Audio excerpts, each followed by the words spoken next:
تیسری یہ journey into Europe ہے۔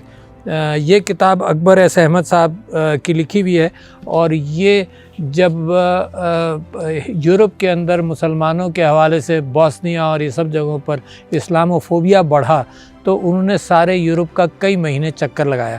بڑی اچھی کتاب ہے، بہترین کتاب ہے، اور اس میں آئیڈینٹیٹیز کی تلاش کی۔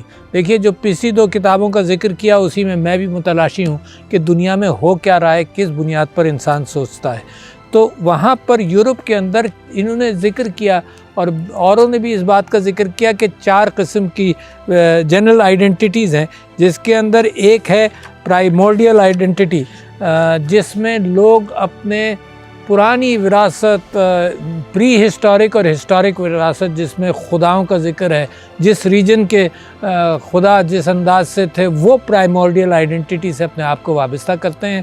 جیسے گریک گاڈز تھے، تو سارا یورپ جو ہے وہ ان پرانے خداؤں کو، جن کو آ کر مسیحیت نے، کرسچینٹی نے پہلے چیلنج کیا اور پھر مسلمانوں نے چیلنج کیا، اور ان خداؤں کی کچھ چیزیں کرسچینٹی کے ساتھ مل گئی۔ مثال کے طور پر سنڈے جو چھٹی تھی اور جس اعتبار سے اس کی ریکگنیشن تھی، تو مکس کر کے چیزیں نکلی۔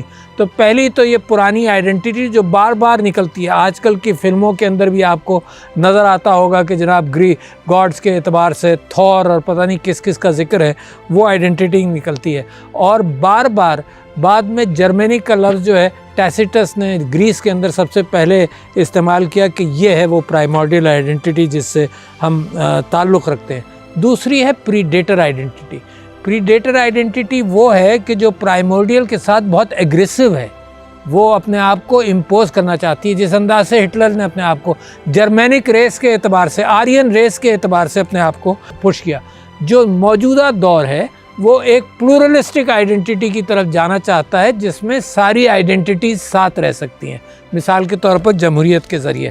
اور اس کے اندر جو اکبر ایس احمد صاحب نے جو بات لے کر چلے ہیں، وہ اندلس کے اعتبار سے اور انیتولیا کے اعتبار سے انہوں نے کہا جو مسلمانوں نے جو مل کر رہنے کی کوشش کی، اس کو کنویونسیا کہتے ہیں کہ مل کر رہنا۔ انہوں نے کہا جو یورپ کو بھی اس کے پاس اس کی طرف جانا پڑے گا، جس طرح سے اسپین میں، اندلس میں مسلمان سارے مذاہب کے ساتھ اور ساری آئیڈینٹیز کے ساتھ رہے۔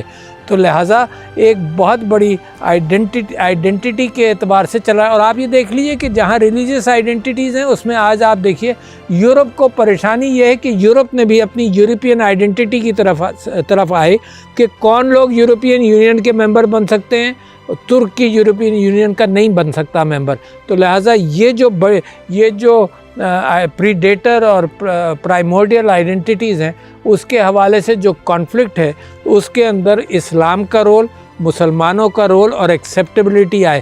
جو اسلاموفوبیا کی کیفیت جو بوسنیا کے اعتبار سے بڑھی، جو مختلف اسکرمشز اور کانفلکٹس کے اندر آپ دیکھتے ہیں، تو اکبر احمد صاحب کی جرنی انٹو یورپ کی بڑی اچھا خلاصہ دیتا ہے کہ یورپ کے اندر اس وقت سوچ کے اعتبار سے کیا ڈویژنز ہیں، اور مسلمانوں کو اس کے اندر کیا سوچنا چاہیے اور پاکستان کو کیا سوچنا چاہیے۔ شکریہ۔